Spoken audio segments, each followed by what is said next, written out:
Bonjour à tous, je m'appelle Laurent, je suis coach mental pour Campus Réussite et je suis spécialisé dans l'accompagnement de patients qui souffrent de fatigue dans le cadre de maladies chroniques. Si vous avez déjà entendu autour de vous des réflexions du type « il ne vient jamais plus à rien »,« il exagère avec sa fatigue »,« je ne comprends pas tout ce qu'il me dit », si vous avez le sentiment finalement de ne plus pouvoir contrôler votre corps, si vous avez le sentiment de ne plus trouver d'équilibre entre votre vie active, professionnelle et privée, eh bien ce que je vais vous raconter pourrait peut-être vous intéresser. La fatigue est avant tout une expérience personnelle très difficile à définir et à mesurer.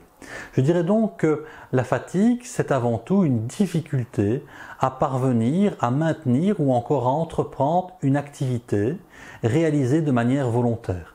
Aller faire des courses, se rendre chez des amis, faire du jardinage, etc.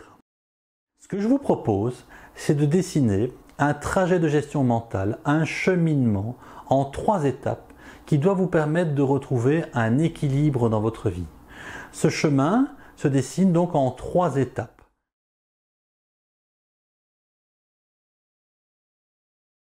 Première étape, elle consiste finalement à apprendre à connaître et à se connaître.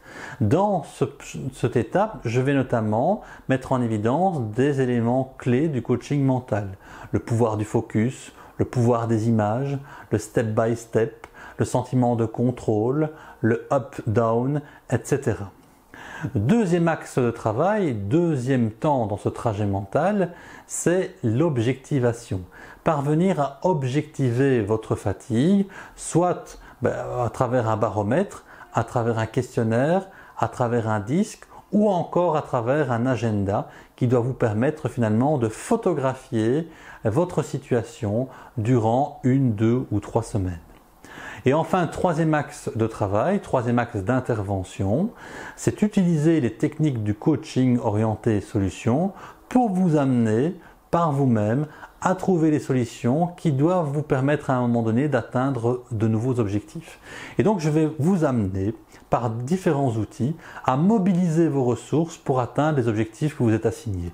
Par exemple, aller de nouveau faire des promenades, vous rendre de nouveau dans un restaurant, etc. Faites-moi confiance, si vous me faites confiance, vous allez découvrir finalement qu'il est possible de retrouver un équilibre, qu'il est possible de retrouver ce flow, c'est-à-dire ce sentiment de plénitude où le mental et le physique se confondent.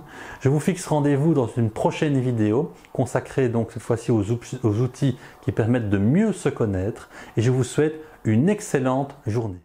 Voilà qui termine notre vidéo.